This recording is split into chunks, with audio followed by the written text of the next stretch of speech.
for the LEO L-band product, we have been a long-time partner of Iridium since they were launched. So we have been basically deploying Iridium in our mobile satellite markets, but be it maritime or the land mobile. And we also use it for complementing our VSAT services as a backup, as a so-called out-of-band kind of management. So we have pretty good experience about using LEO L-band. For MEO, I think we have been a partner of Globalstar, especially for their tracking services and devices. And incidentally, we are also a gateway partner of Globalstar. We actually hosted their gateway in this part of the world at our teleport. Yeah. So I would say that we have quite a good experience in LEO for the L-band and MEO to a certain extent.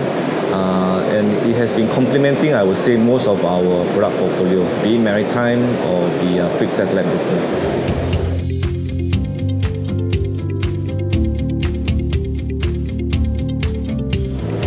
Yes, I think there's a lot of this announcement about LEO projects. Of course, the one that I think is going to be first in the market is OneWeb. We have LeoSat, you have Telesat also mentioning about their LEO projects, and of course SpaceX. So it's quite exciting to hear all this announcement about LEOs, and all these are not the typical L-band that we're used to. So it's very interesting kind of market developments. Of course, we did not have a full picture actually of how these projects are progressing and whether it will be a success. Although from what they have mentioned, it sounds very, very exciting. And I see this as really the next era of satellite communications, especially the mobile communications. But I think more importantly is the impact if they are successful and they do as what they claim.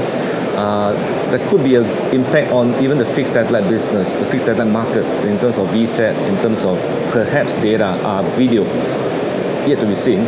But I see this as really, to a certain extent, game-changing kind of development if they are successful. Let me qualify if they are successful and do what they claim they do.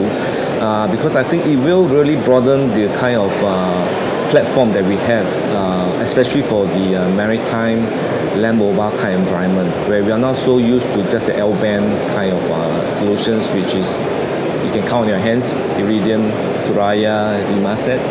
So these new exciting developments, I think, really, really augurs well for the satellite industry. It could perhaps actually expand, satellite so-called reach into markets that has not been tapped currently.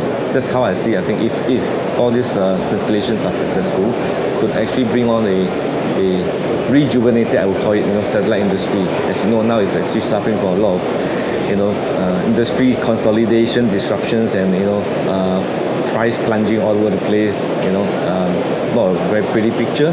So I hope this constellation will be a success and bring on a new era of satellite business.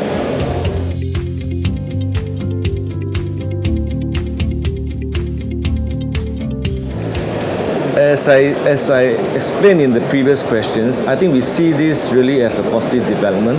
I think primarily because Singtel, we are not really heavily invested in satellite operations. We don't own a lot of geo satellites and all, and we are more of actually a total solutions provider rather than the pure satellite operators. So as you know, we have teleports, we have our partnership with all the mobile satellite operators currently, and we also have our own satellites, ST2 and ST3. But we have, in essence, we are in a position where we can embrace all this new technology and services and product more easily because we don't have a lot of baggage, so to speak.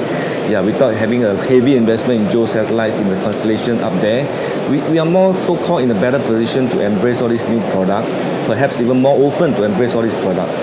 And I see, as I said in my previous answer to the question, that if all these systems are successful, we will see possibly that it will help us to expand our market reach. As you know, Singtel, we are a pretty strong regional player, telco, especially, by the way, we are a full-fledged telco, a leading telco in this part of the world, and we have business associates actually across the region.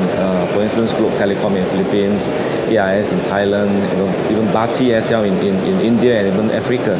So they are in all those what I call, huge landmass kind of countries where the penetration of mobile and all is still relatively, concentrated in the urban areas and all. So I think this LEO constellation, if they are successful and as I said, do what they're supposed to do, bring down the cost of, connectivity, be it in the mobile environment or fixed environment, then I think it could help us actually reach untapped markets where there's no connectivity that's being offered currently. And so I see possibly that it's not a downside to us, but probably an upside because we are able to embrace all this into our product portfolio and help us to reach out to really, I so-called untapped markets, not just for Singtel, but our associates around the region.